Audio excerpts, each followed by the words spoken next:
Myself, I am Harika, working as CJL in physiotherapy, GJC Boys Mantani. Now we are going to discuss about physiotherapy course second year, paper 1, subject medical and surgical conditions. Unit 3, nutritional disorders. Introduction. In this we are going to study about nutritional disorders. They are scurvy, rickets, osteomalacia and osteoporosis. Before going into the conditions, first let's see about the nutrition. ఇందులో మనము nutritional disorders గురించి తెలుసుకుంటాము. ముఖ్యంగా scurvy, rickets, osteomalacia మరియు osteoporosis. వీటి గురించి తెలుసుకునే ముందు న్యూట్రిషన్ గురించి తెలుసుకుందాము. Definition of nutrition. The process of utilization of food materials for specific needs of the body is called nutrition. It is very important for growth, good health and well-being and repair of our body. Nutrition యొక్క నిర్వచనము. మనం తీసుకున్న ఆహార పదార్థాల నుండి మన శరీర అవసరాలకు అవసరమయ్యే పోషక పదార్థాలను శోషించుకోవడాన్ని న్యూట్రిషన్ లేదా పోషణ అంటారు. ఈ న్యూట్రిషన్ మన శరీరం యొక్క పెరుగుదలకి మరియు ఆరోగ్యంగా ఉండటానికి ముఖ్య పాత్ర వహిస్తుంది. Nutritional disorders. Definition.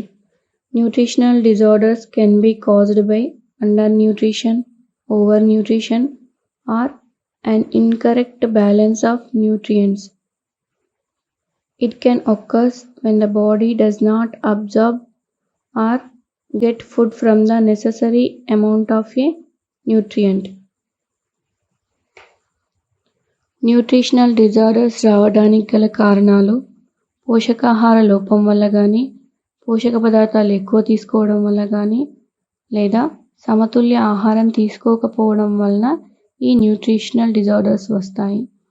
ఇది ఎప్పుడు జరుగుతుందంటే మన శరీరం పోషక పదార్థాలను శోషించుకోలేనప్పుడు లేదా సమతుల ఆహారం తీసుకోనప్పుడు ఈ న్యూట్రిషనల్ డిజార్డర్స్కి దారితీస్తుంది. First nutritional disorder is scurvy. Scurvy objectives. Definition of scurvy. Precipitating factors, functions of vitamin C, symptoms of vitamin C deficiency, sources of vitamin C, clinical features of scurvy, investigations, treatment. Scurvy definition. This disease caused by deficiency of vitamin C or ascorbic acid, usually between the ages of 9 months to 2 years. ఈ scurvy అనే వ్యాధి vitamin C లేదా ascorbic ఆమ్లం యొక్క లోపం వలన వస్తుంది. సాధారణంగా 9 నెలల నుండి 2 సంవత్సరాల పిల్లల్లో కనిపిస్తుంది. Precipitating factors are fever, diarrhea, infections, trauma. దీనికి గల కారకాలు జ్వరం, విరోచనాలు మరియు గాయాల వలన వస్తుంది. Functions of vitamin C. Vitamin C is needed for making collagen, an important component in connective tissues. Connective tissues are essential for structure and support in the body, including the structure of blood vessels. A lack of vitamin C will also affect the immune system, absorption of iron, metabolism of cholesterol and other functions. Vitamin C or ascorbic acid is a necessary nutrient that helps the body absorb iron and produce collagen. If the body does not produce enough collagen, tissues will start to break down. Vitamin C యొక్క విధులు. Vitamin C అనేది collagen ఉత్పత్తిలో అవసరమవుతుంది. ఈ collagen అనేది బంధన కణజాలంలో ముఖ్యమైన భాగం. ఈ బంధన కణజాలము శరీరం మరియు రక్తనాళాల నిర్మాణంలో ఉపయోగపడుతుంది. అదేవిధంగా విటమిన్ సి లోపం వలన రోగనిరోధక శక్తి, ఐరన్ శోషణ మరియు కొవ్వు పదార్థాల జీవక్రియ తగ్గుతుంది.